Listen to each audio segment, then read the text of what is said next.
La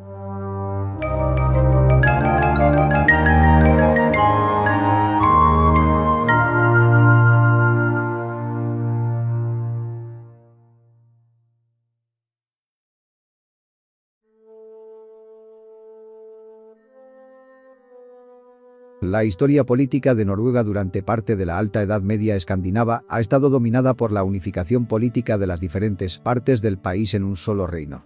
La mayoría de los historiadores están de acuerdo que este proceso de unificación adquirió un impulso a principios del siglo XI. A su vez, los historiadores consideran que los acontecimientos ocurridos durante los siglos IX y X son decisivos para la consolidación política del territorio noruego.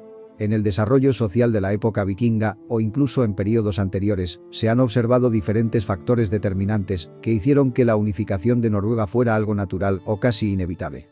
Las sagas nórdicas y las crónicas de los reyes noruegos, escritas entre los siglos XII y XIII, consideran a Harald I, también conocido como Harald Fainjer o Cabello Fino, como el primer gobernante único de Noruega, quien logró unificar toda la tierra entre Finnmark, al norte de la península escandinava, y el río Gota, en Suecia. Tampoco se puede descartar la posibilidad de que reyes anteriores también hubieran logrado poner más de una región bajo su dominio, pero si esto ocurrió, sus reinos se desintegraron sin dejar evidencia de su existencia. Aunque la posteridad ha exagerado la importancia de Harald Fainjer, sin embargo, existen buenas razones para tomar su reinado como punto de partida para la unificación política de Noruega. De acuerdo con la tradición de las sagas, en particular el relato del islandés Snorri Sturluson de alrededor de 1230, la batalla de Hafrsfjord, en el suroeste de Noruega, a finales del siglo IX, ha sido reconocida como la última y decisiva victoria de Harald sobre los reyezuelos y jefes locales que se oponían a sus conquistas. Sobre la base de la saga, la batalla se ha datado en 872 o cerca de ese año. Sin embargo, la batalla es puesta en tela de juicio, pues se considera que no tuvo la importancia en el proceso de unificación noruega que las sagas les da. A pesar de ello, puede considerarse como el primer acontecimiento importante en la historia noruega del que hay evidencia escrita bastante fiable. La relativa importancia del gobierno de Harald puede estar indicada por su contacto con el rey inglés Athelstan, quien crió a su hijo Hakon, pero aparte de ello, no hay información clara y fiable sobre la estructura interna del reino de Harald I. Sin embargo, la tradición muestra que colaboró con varios jarlocondes, lo que indicaría el reconocimiento formal por parte de estos del rey como su señor supremo. Harald I murió alrededor de 932, dejando varios hijos con diferentes mujeres. Dos de ellos tenían una posición más prominente que los demás. Eric, que mató a varios de sus hermanos y por eso se ganó el nombre de hacha sanguinaria, y su hermano menor Hakon. Eric se convirtió en cogobernante durante los últimos años de reinado de su padre. Poco después de la muerte de Harald, Eric se vio obligado a abandonar su reino y huir de Noruega. Más tarde fue activo como rey vikingo en York y cayó en batalla en 952 o 954. Cuando Eric abandonó Noruega, el gobierno pasó a Hakon.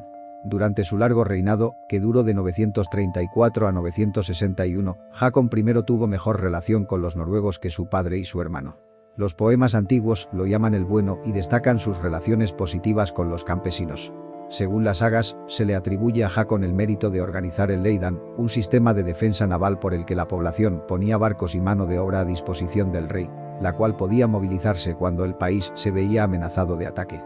En 961, Hakon fue derrotado en Fitjar, en la isla de Stord, por los hijos de Eric, liderados por Harald Greifur o Piel Gris y apoyado desde Dinamarca. Hakon I murió a causa de sus heridas al retirarse de la batalla. El gobierno de Harald Piel Gris y sus hermanos solo duró entre 5 y 10 años. El asesinato del conde Sigurd, que había apoyado a Hakon I, provocó su caída. El hijo de Sigurd, Hakon, logró llegar a un acuerdo con el rey Harald Diente Azul, quien se volvió contra los hijos de Eric, muy probablemente porque habían estado actuando con demasiada independencia. Hakon mató a Harald Piel Gris en una batalla en Limfjord, en el norte de Jutlandia. El rey Hakon I era cristiano por haber sido criado en Inglaterra. Si bien intentó fomentar el cristianismo en Noruega, tuvo que abandonar sus intentos cuando se topó con una fuerte oposición. En cambio, el conde Hakon, que sucedió a Harald Piel Gris como gobernante de facto, pues Harald Diente Azul era el auténtico rey noruego, fue un vigoroso defensor de la religión tradicional. Su resistencia a la actividad misionera fue lo que supuestamente provocó la ruptura entre él y el rey danés. El conflicto resultante entre ambos terminó con la derrota de una expedición militar danesa, dirigida por los famosos Jonsvikings, en la batalla de Hjörungavágr, en la parte norte de Vestlandet. El reinado de Hakon duró hasta 995. En esa época, había estallado una rebelión contra el conde Hakon y Olaf Tryggvason logró que los rebeldes lo reconocieran como rey. Muy poco se sabe sobre Olaf o de su reinado. En la tradición literaria posterior, Olaf es presentado tanto como un héroe vikingo como un rey cristiano. Las sagas destacan el papel de Olaf como rey misionero, quien construyó iglesias y negoció la conversión de toda la población. Su reinado duró unos pocos años y la causa fue la creciente enemistad entre él y el rey Sven Forkbeard, que también estaba influenciado por el conde Erik, hijo del conde Hakon, asesinado por Olaf cuando tomó el trono. La política agresiva de Olaf, que interfirió en la lucha por la supremacía en el Báltico entre el gobernante polaco Boleslav y Sven, marcó el quiebre con el rey danés. Las sagas nos dicen que Olaf reunió una gran flota en Noruega con la que navegó hacia el sur hasta aguas danesas y desde allí hacia el Báltico. El propio rey estaba a bordo del Ormgrímlangi, la serpiente larga, del cual se decía que era el barco más grande jamás visto en el norte, siendo derrotado en la batalla de Svolder, cerca del año 1000.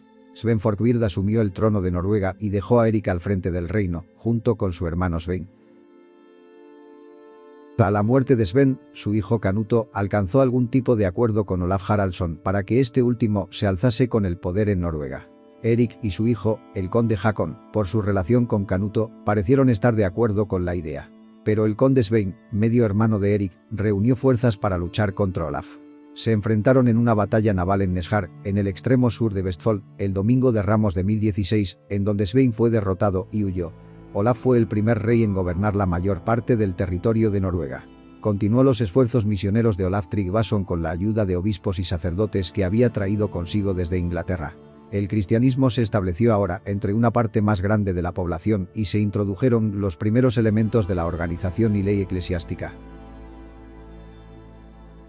En la década de 1020 hubo una creciente tensión entre Olaf y Canuto, pues como este controlaba tanto Inglaterra como Dinamarca, reclamó la supremacía sobre Noruega. Olaf contó con el apoyo del rey Anund de Suecia y ambos se enfrentaron al poderoso rey danés en la batalla de Elgea, de 1026, aunque a ciencia cierta no se conoce el resultado de la batalla, lo que, sí se sabe, es que Canuto comenzó a inclinar la balanza a su favor, obligando a Olaf a buscar refugio con su cuñado, el príncipe Yaroslav de Kiev, en el año 1028.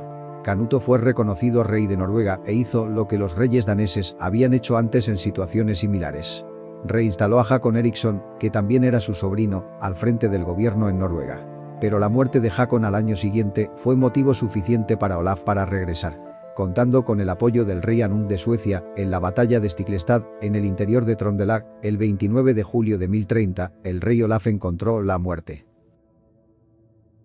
Esta vez Canuto cambió su política y en vez de nombrar a un noble noruego al frente del país, designó a su propio hijo, Sven, que era aún menor de edad.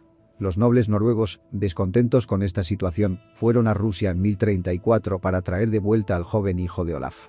Según las sagas posteriores, el cambio de poder se produjo gracias a milagros realizados en la tumba del rey Olaf, lo que llevó a que, ya en 1031 o 1032, se creyera cada vez más en la santidad del rey caído. Así, el nuevo régimen noruego estaba estrechamente asociado con el rey Olaf y su estatus de santo. Magnus había ascendido al trono como su hijo, y el siguiente rey, Harald Sigurdsson, el despiadado, quien reinó hasta su muerte en la batalla de Stamford Bridge, obtuvo su posición real como medio hermano de San Olaf. A la muerte de Harald, este fue sucedido hasta 1093 por su hijo Olaf el Tranquilo, que a su vez fue sucedido por su hijo Magnus Piernas Desnudas, hasta 1103. Magnus dejó 3 hijos: Olaf, Eystein y Sigurd el Cruzado, quienes compartieron el reino hasta que Sigurd, como el último hermano superviviente, se convirtió en gobernante único. La cooperación real y eclesiástica ayudó a consolidar el reino tanto a nivel nacional como internacional. Durante este periodo, no fue posible, como había sido antes, que la aristocracia noruega buscara apoyo en Dinamarca contra el rey noruego. La aristocracia local se apegó más al rey como sus vasallos. La estabilización interna y la expansión jurídica y administrativa del reino fueron de la mano de la consolidación externa en relación con los reinos vecinos. Los reyes, en particular Sigurd el Cruzado, hicieron mucho por fortalecer su control sobre Viken, donde tradicionalmente el poder danés había sido dominante. Pero la muerte del rey Sigurd el Cruzado en 1130 marcó la transición de un siglo de condiciones internas relativamente pacíficas en Noruega a un siglo de frecuentes luchas por la sucesión al trono, las guerras civiles, como las han denominado los historiadores modernos, el cual duraría un siglo.